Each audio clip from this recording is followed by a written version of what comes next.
Most people think building a venture capital firm is all about finance, but that's no longer true. Today, AI can analyze startups, automate due diligence, and even help source. Yet, the people who succeed in venture capital aren't the ones that with the best spreadsheets. They are the people who know how to build trust, create differentiated edge, and convince others to believe in their vision. In fact, one of the biggest mistakes aspiring investors make is chasing whatever sector is trending at the moment. So what actually separates the people who successfully launch a VC or simply put get into the venture capital from those who never make it past the idea stage at all? Is it their network? Is it the experiences? Is it their thesis? Or something much more human? So join me today with Myrto, founder of the Emerging VC.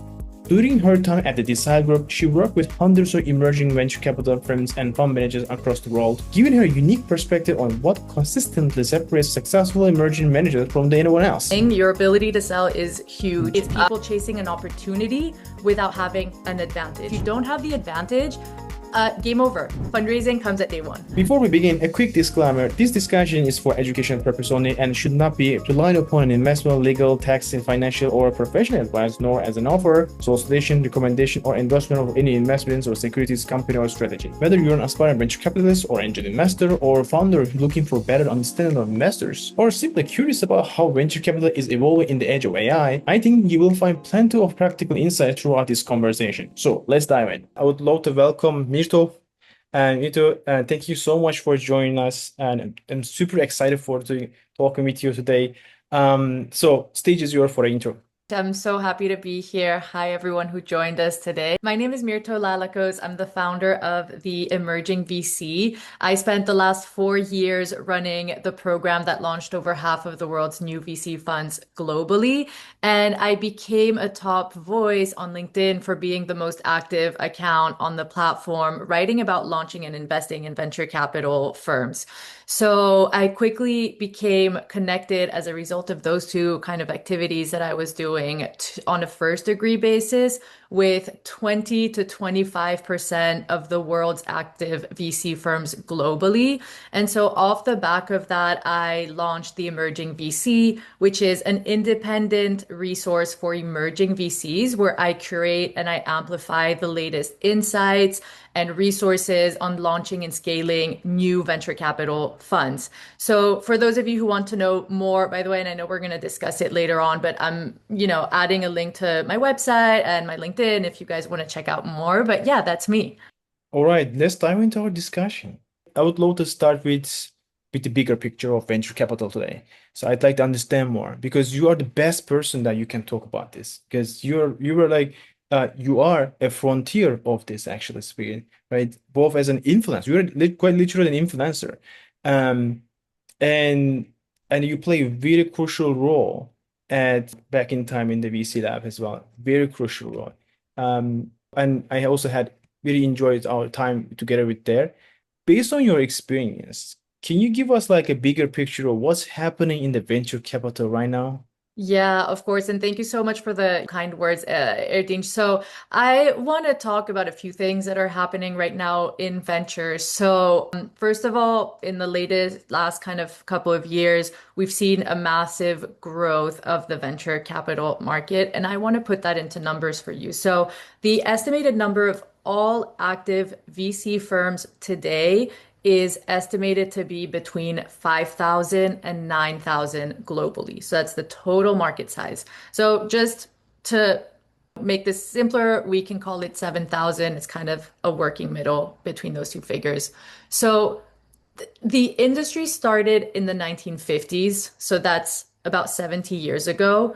And it took us that much time to get around 6,000 firms worldwide. So if you average that out, that's about 85 new firms being launched per year on average.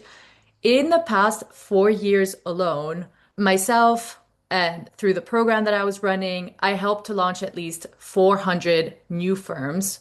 And that was about 50% to 60% of the world's new firms that were being launched during that period. So let's call it over the past 4 years, it's 800 new active successful VC firms that were launched. So we jumped from having an average of 85 new VC firms being launched per year to now in kind of in the early 2020s to 200 new VC firms per year in the 2020s. So the space is growing at a very rapid pace, and I definitely credit the work that we did at Decile Group for making this happen. We made the space a lot more accessible and transparent. And at the time, Decile was one of the few entities, maybe the only one that was building for emerging managers. And what's happening now, because the space is opening up and it's expanding, there are new programs, new communities, new tools that are being launched every single day for emerging VCs. And so the same thing is happening today as we saw maybe 10 to 15 years ago within the startup market. And Erdinch, you were in the Bay Area since, and you had firsthand experience of what that was like. But there was this moment where beyond Silicon Valley, maybe it was it was kind of, you felt it as well there, but people were launching funds. There was this kind of startup boom. And there were companies like Slack or Clerky or HubSpot that were launched, and it made it so much easier and cheaper and more efficient to be launching these startups. And it was giving more entrepreneurs more chances of launching successful companies. And so the same thing is happening now with venture capital. There's so many new systems, either service providers or communities or new limited partners or tools that are being built everywhere, and are supporting. For everyone who doesn't know, they're not the glamorous kind of Sequoias of the world. These VC funds, they're starting out with sub $10 million funds. That's very little on management fees, which, by the way, that's not your salary as a general partner. It's what you need to operate the entire fund. These people are taking pay cuts. They're working like crazy to make this happen. They come from very different backgrounds than they used to, right? Very different kind of profiles and stuff like that. And so these new funds, they need that support, right? And so what I'm super happy to be seeing is that there is that ecosystem that's developing around them to kind of support them. And this is kind of what also led to the launch of the emerging VC. So I'm really happy that this recent development happening because it allow us to, become even considered to launch a venture capital firm right now. It used to be only for accessible for finance background people. Now, any type of people who has background can access, right? Become much, much more accessible. So I would like to, also still I'm in the kind of broader picture area right now because I want our audience to understand better, honestly. So what trends are shaping the future of emerging managers and smaller venture capital firms? So there's a few things that are happening right now. In the way that venture capital was developed, the industry kind of started out with very sector agnostic type of thesis statements. And then the firm started specializing around sectors. And then the firm started specializing around technologies that were being brought to market. And this is still ongoing. But one of the kind of trends that I'm excited about and I'm seeing more and more of is firms that are building funds around a thesis that's community driven. So it would be funds that are investing in the expat, a certain expat community. Maybe you're from Turkey, so you could be launching a fund investing in Turkish expats in Japan because maybe there's a market, maybe Turkish expats are launching all these crazy companies. So we're seeing a lot of these types of funds happening. We're seeing funds being launched around religious groups. We're seeing funds being launched by Native American GPs investing in Native American founders. So this is taking all these different profiles. And I think it's a very interesting kind of development of how you look at an investment thesis. Also, these funds are much smaller that are being launched. So it used to be that if you wanted to launch a VC fund, then you needed kind of what's called an anchor investor, and they would put a big chunk of money into the fund. And then you'd need to raise a lot of additional capital in order to be able to afford forming the fund and getting all the kind of infrastructure that's needed to run a fund that's compliant. It used to cost a lot of money. Now it doesn't cost that much money. There's all this innovation in the market, making it cheaper to launch and operate a VC fund. So it allows people to launch VC firms with smaller funds. The funds are also more diverse. So we're seeing just in Decile Group alone, there was, programs that we used to run that had on average 30% of funds launching that had at least one woman GP launching the firm. And yeah, so everything is becoming more niche, like if you're launching a fund today, you need to be very specialized, you need to be differentiated in the market. And so a lot of the times this happens by being very specific about what you invest in and where you position yourself amongst the other existing VC funds around. I'd like to understand the differences between, for the founder's perspective, when it comes to pitching to the investors. Like, what role do small or emerging managers, emerging VC firms that has largest how to say um, differences or different competencies and advantages if we compare of them like side by side? What would be the advantages and disadvantages in a very blunt way as possible? What would be, do you think? Well, I think when you look at deal sourcing, a lot of the times it's a lot easier for a founder to access a GP or someone in the investment team of a much smaller VC firm than it is to access someone working at a much larger VC firm. These people are more accessible. There's less founders blowing up their DMs.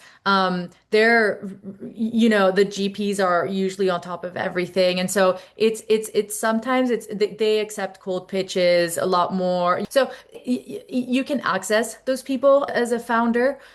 Also, you will find that because of kind of the specialization when it comes to the investment thesis, um, because of that, whatever kind of startup you're launching, you can be pretty much certainly sure that there is a fund out there that invests in that specific thing or your specific founder profile, And so you can go to these GPs that are launching these funds that really, really align with what you're doing and can therefore just when, then we're taught, so moving on from deal access into kind of, let's say they made the investment, you're now part of the portfolio. You have very specialized, you can get that very specialized level of support and very personalized level of support as well. These big funds, we're doing an event actually today later with the person who's managing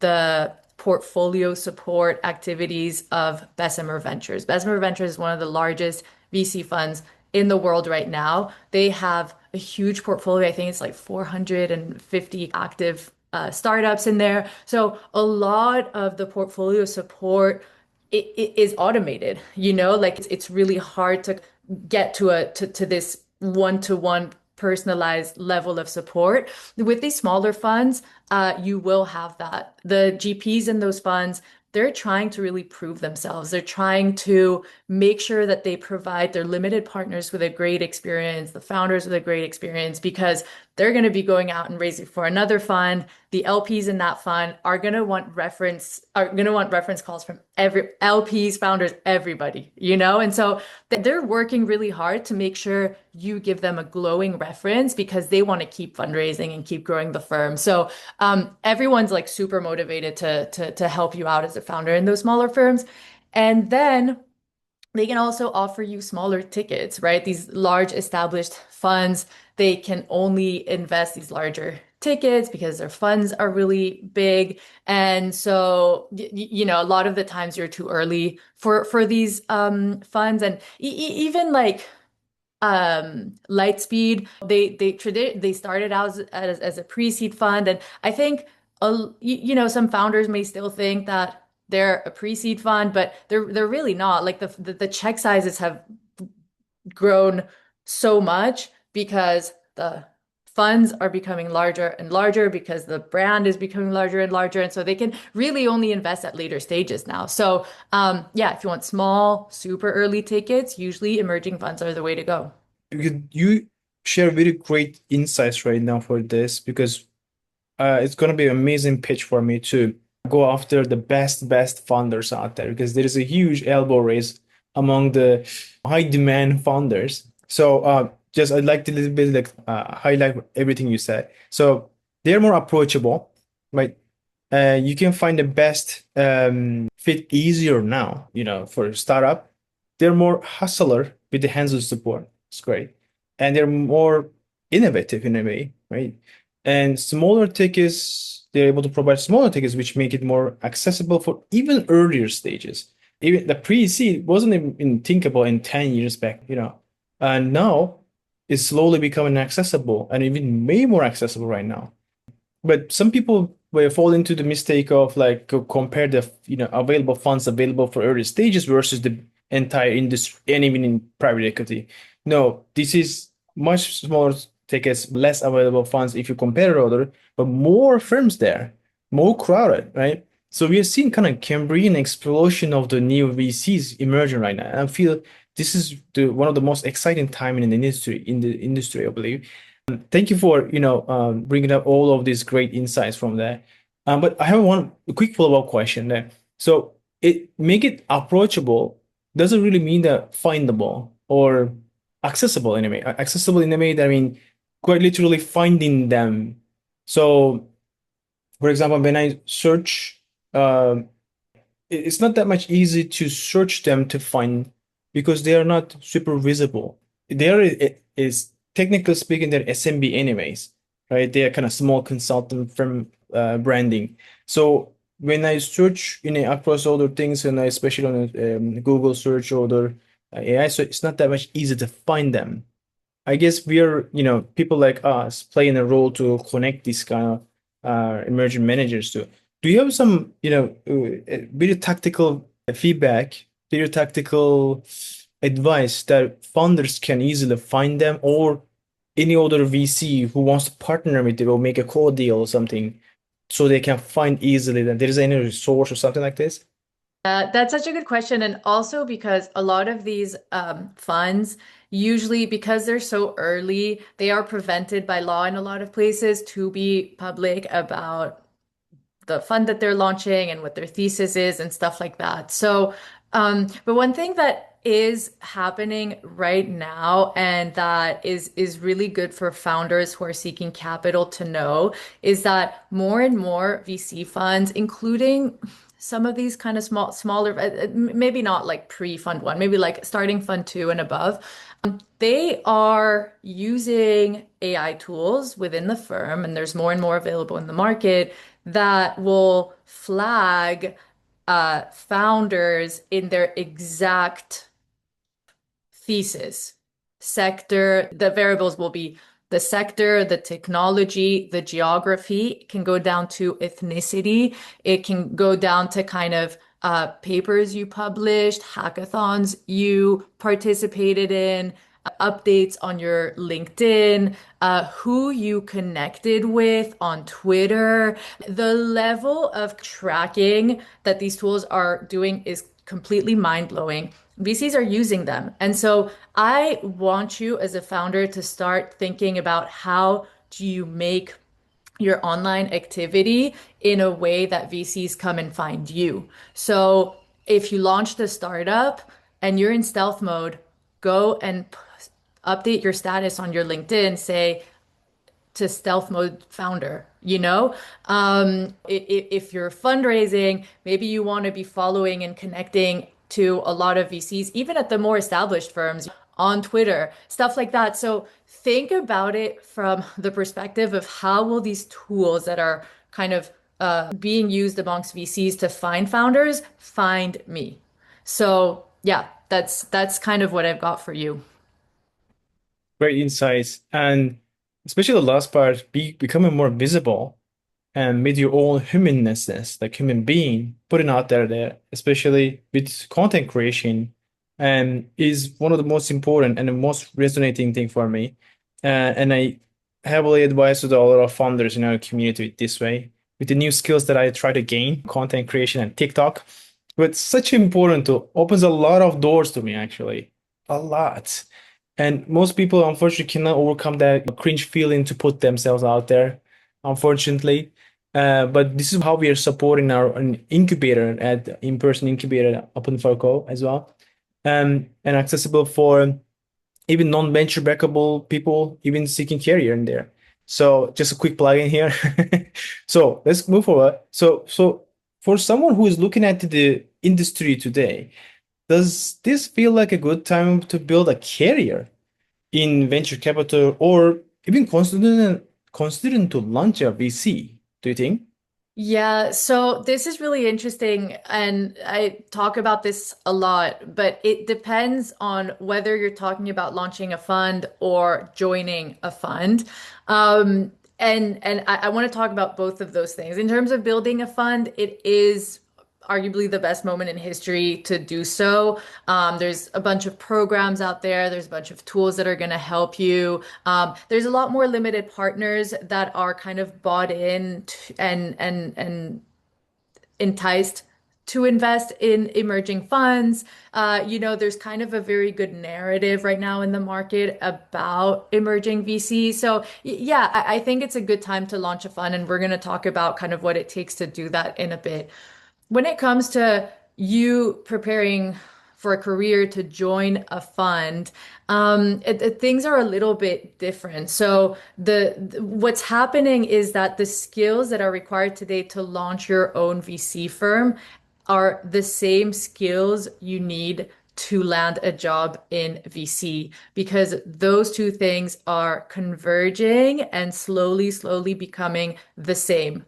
The reason for that is AI, as well as kind of these service providers and kind of tools in the market that exist out there that have taken away nearly all of the kind of ops work required to operate a VC fund, which includes things like running your fund back office and your fund admin, but also when it comes to certain aspects of the investment activities and tasks that are required within a VC fund, such as deal filtering, deal analysis, due diligence, right? There's tools, there's services out there that are starting to do these things. And if you think about it, these are things that traditionally an associate or an analyst would do at a firm, right? So these VC funds, they're not hiring as much anymore. The emerging funds are almost not hiring at all. And so the main areas or functions of the VC firm that are still left to humans to do are fundraising. So that's finding the limited partners, which are the customers of the VC firm, right? Don't get it twisted. The customer is the limited partner. It's not the startup, it's not the founder. The founders are the product, or the investment in the founders is the product of the VC firm. And that's the second area that humans are still doing at the VC firm, which is deal sourcing. Some of it is automated through the tools that we talked about earlier, but a lot of it is still kind of personal connections, the human aspect of building relationships, and picking the deals, right? So once again, it's fundraising, so finding the customers of the fund.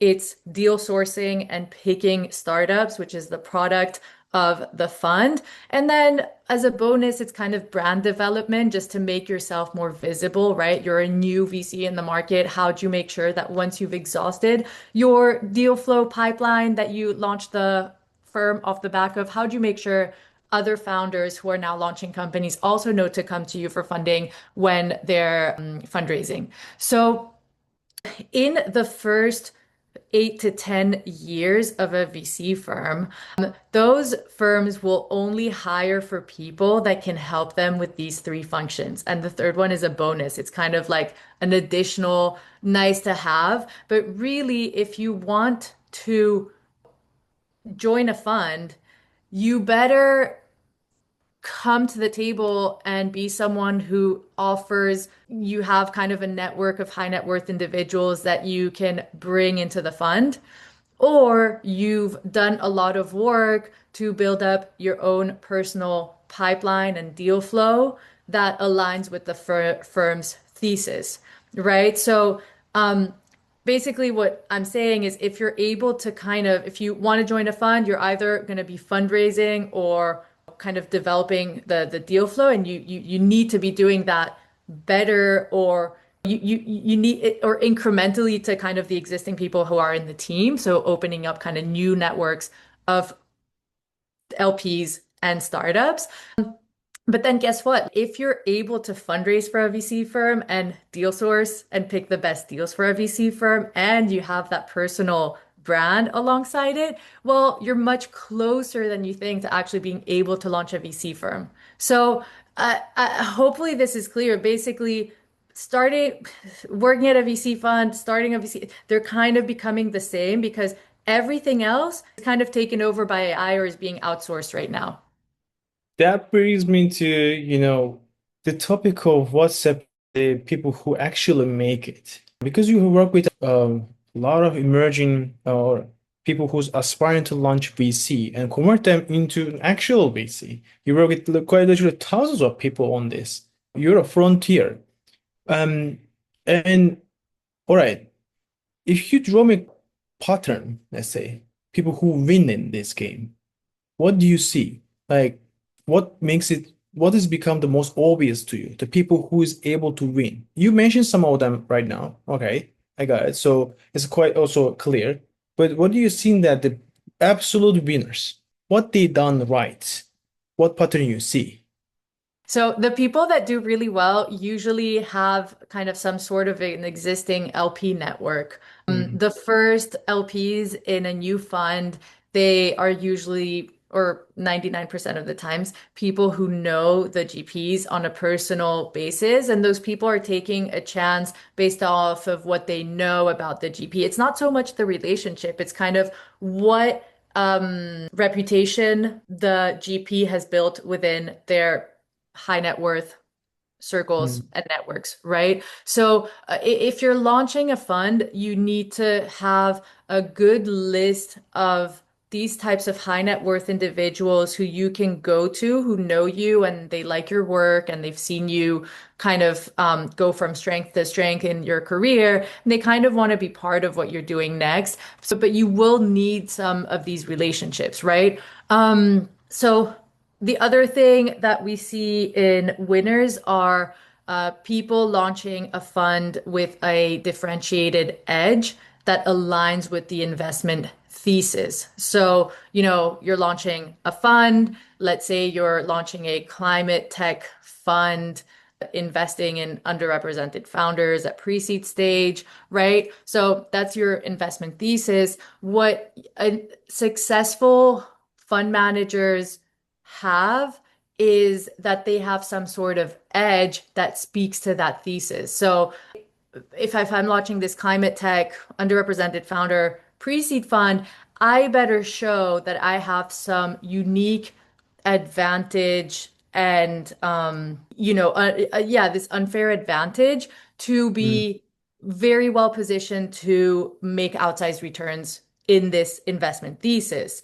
And so that will be things like I have invested and made returns on these types of startups, specifically climate tech from underrepresented founders at pre-seed stage, right? I'm doing things that I've done before, right? So I've invested in those types of startups. I've made money out of it. That's kind of called an investment track record.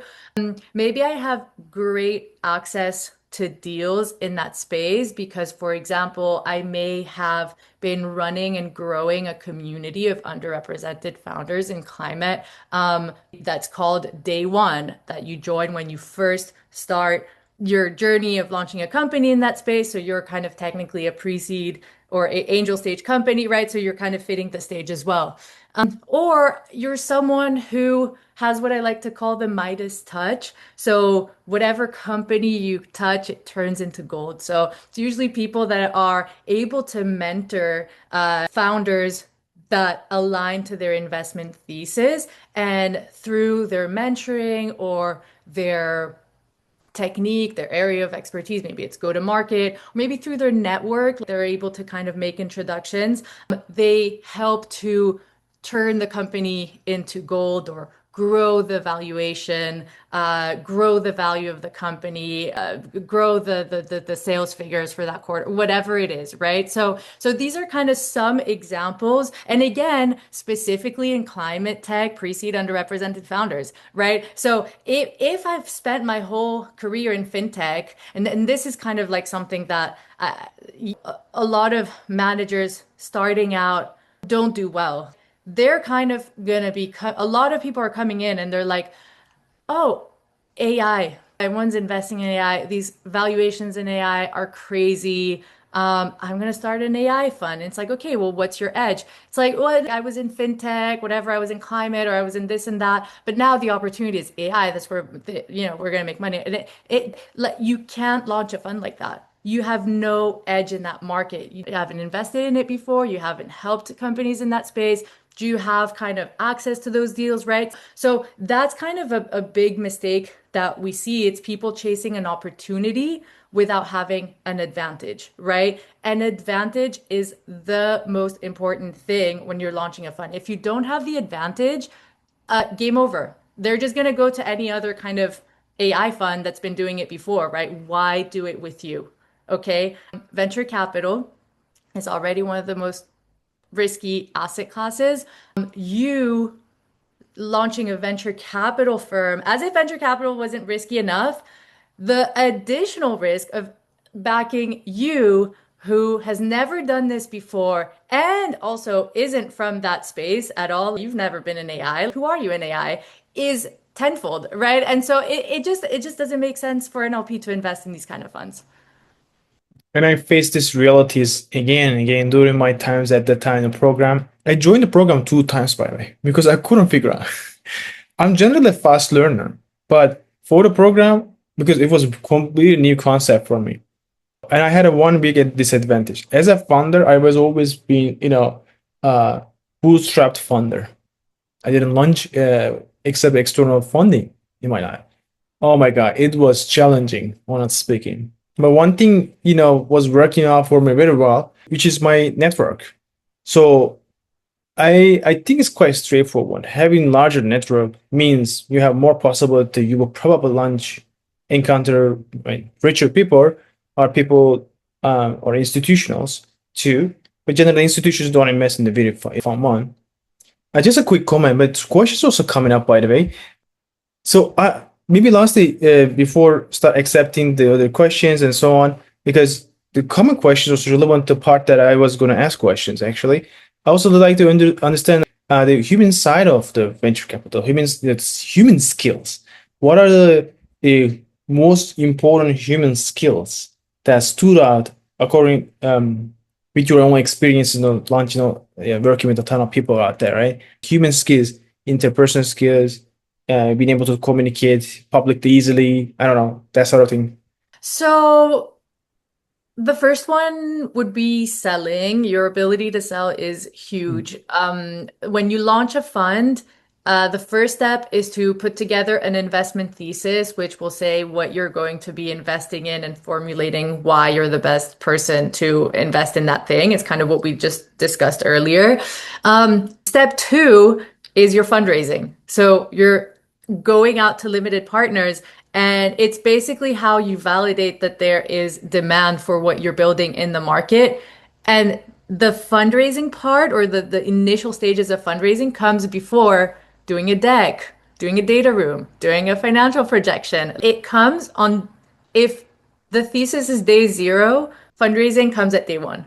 And so from that point on until the first close, and then short, tiny little break, and then again until you close the entire fund, as a GP, you're going to be fundraising between 50 to 80% of your time every single day. So you're going to be out there talking to limited partners, telling them about the fund, and you're going to be getting rejected a lot. I worked with GP who had just after 1.5 to 2 years closed his entire fund one. And in his limited partner CRM system, he had pitched over 2,500 limited partners, and only about, I would say, maybe like 30 would have come into the fund. So the conversion rate is teeny tiny. You need to be comfortable getting rejected. You all here are entrepreneurs or close to entrepreneurs. It's the same thing.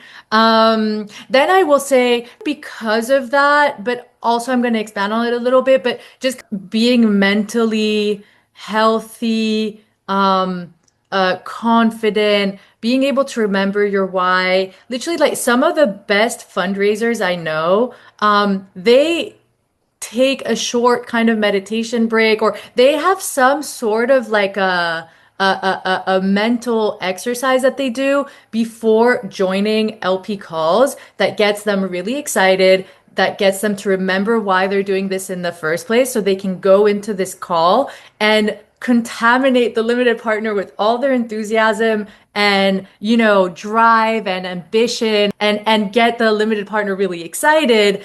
And that actually really helps to convert limited partners into the firm. So just kind of like being able to get yourself in that headspace, and just the mental aspect of pitching is so important.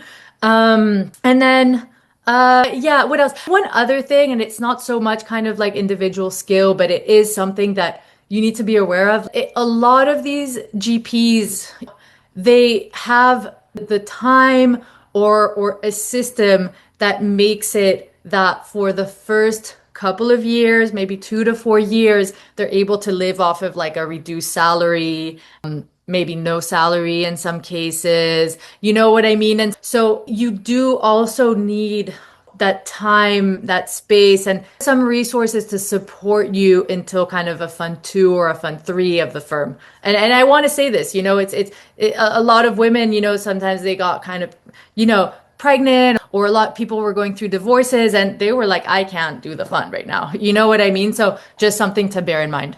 Most definitely. It was the reason that I wanted to keep my bootstrapping company on the side and continue the VC path at the same time.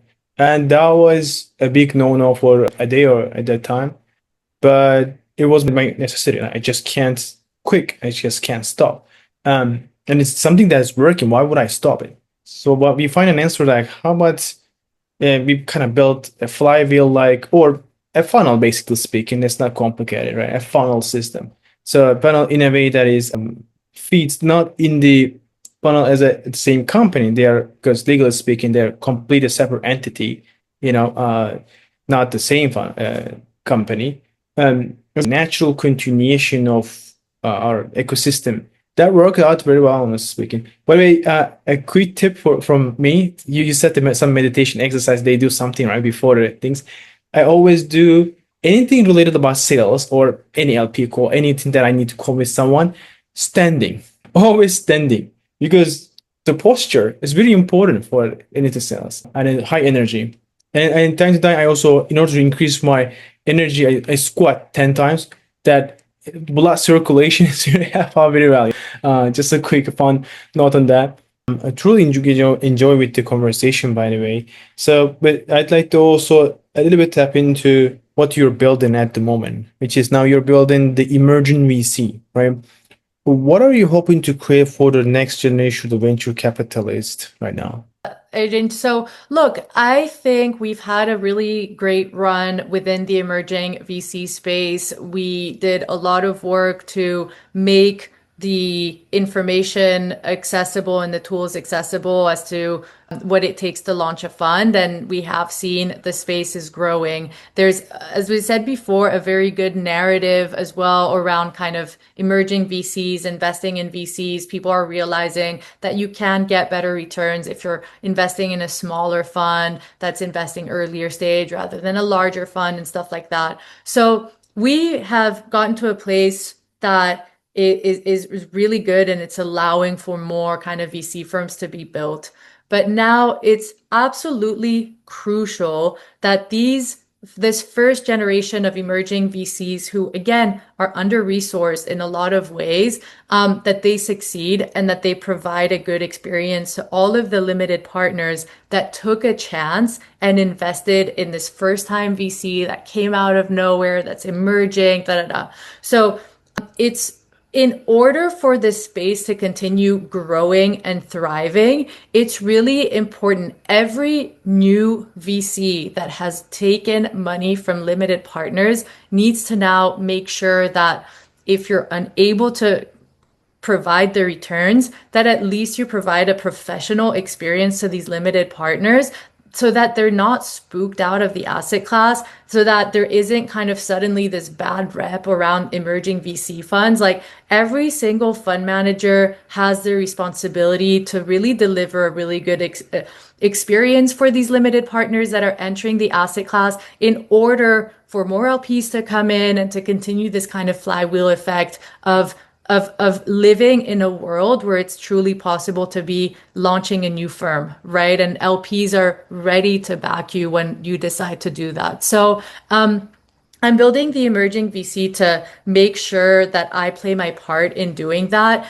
I see so much being built in this space. There's so much resource that's available for emerging VCs, and I want to make sure that they're aware about it, because if they're great at fundraising, but maybe right now their deal flow is struggling a little bit. Hey, look at this. There's this strategy you can consider. There's this tool you can plug in, or you know what I mean? So there is so much resource out there that is specifically made to help you succeed. So I want to make sure that you have access to all of these things and play my part in helping you to establish yourself in your market, in your thesis, and amongst the founders that you want to continue to back. I would love to connect with you more and then talk with you on these kind of things again, because I feel like there are some synergies that between us.